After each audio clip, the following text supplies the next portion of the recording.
Most improvement efforts don't fail because people resist improving their products and services. They fail because teams separate refactoring from their actual work, clinging to past investments even when those approaches no longer serve them. This tendency, known as the sunk cost fallacy, leads teams to pour more resources into outdated methods instead of embracing continuous improvement. Let's talk about how you can avoid that fate. Refactoring is the process of improving the internal structure or clarity of an implementation based on new understanding. Sometimes that means preserving external behavior, and sometimes it means delivering enhanced outcomes as a result of what we've learned. While often tied to software, these principles apply to any implementation, from product delivery systems to compliance workflows. Refactoring is about evolving, not fixing, based on new insights, and that is central to continuous improvement. To succeed at refactoring, let's look at 5 strategies to ease implementation. The first and most important step is to establish psychological safety. Teams need to feel safe raising concerns without fear that it will be seen as criticism of past efforts or as a challenge to decisions made under the sunk cost fallacy. When that fear exists, improvement opportunities stay hidden. Leaders can set the tone by asking questions like, "What have we learned recently that might improve how we do this?" That small shift signals that learning is expected, not punished. Second, make small, reversible changes. Large scale refactoring efforts come with risk, smaller ones don't. Breaking changes into small, manageable pieces allows teams to verify progress at each step and makes it easier to revert something if needed. For example, if you're updating a customer onboarding experience, rather than overhauling everything at once, often in an attempt to justify continued investment in an outdated process, isolate one step, improve it, and test it before moving on. This incremental approach not only protects delivery, but also helps break the grip of the sunk cost fallacy by quickly demonstrating the value of continued investment. Third, use automated verification whenever possible. In software, this means automated tests. In other domains, it might mean documented acceptance criteria or structured review processes. Whatever the implementation, safety nets are essential to confirm that improvements haven't introduced new problems. Without them, the risk of regression discourages teams from making the necessary changes. With them in place, teams gain confidence and improvement becomes continuous rather than occasional.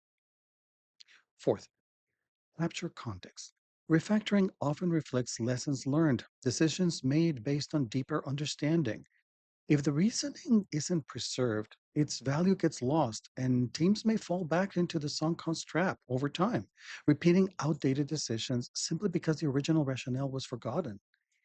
Brief note like, "We changed X because we learned Y, which affects Z," is often more than enough. That little bit of context is a gift for your future self or anyone revisiting that work later. And fifth, schedule time for it.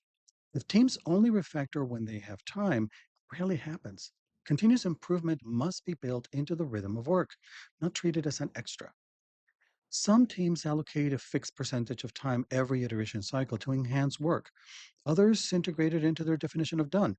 Making space for improvement reinforces the message that refactoring isn't an optional extra.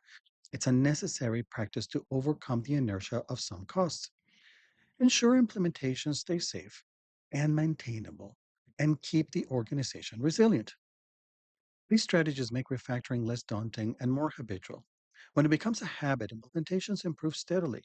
They become more adaptable, more understandable, and easier to change when the next requirement shift or market disruption arises.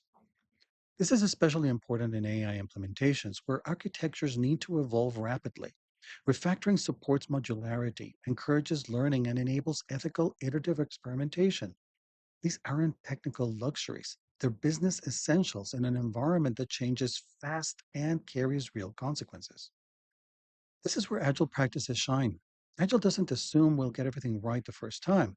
It assumes learning is ongoing and gives us tools to respond to that learning without falling prey to the sunk cost fallacy. Refactoring, done well, becomes a competitive advantage. Leaders play a key role in balancing short term delivery with long term adaptability. That balance requires clear messaging, meaningful metrics, and cultural support. It takes metrics that reward simplification, clarity, and maintainability, not just volume of delivery. And it takes cultural support to build trust and protect the time teams need to improve the work, rather than merely justifying past investments. So, here are a few questions to take back to your team. Do we talk about improvement as part of our daily conversations? Have we reserved time for it? Do people feel safe identifying weak spots in what we've already shipped without the shadow of sunk costs influencing our choices? If not, those are the first steps towards building a continuous improvement engine. Refactoring isn't about fixing the past, it's about applying what we've learned to make things better, overcoming the sunk cost fallacy of continually improving.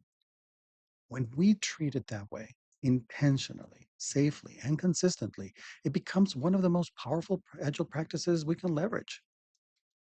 So, what have you done to make refactoring easier or more accepted in your organization?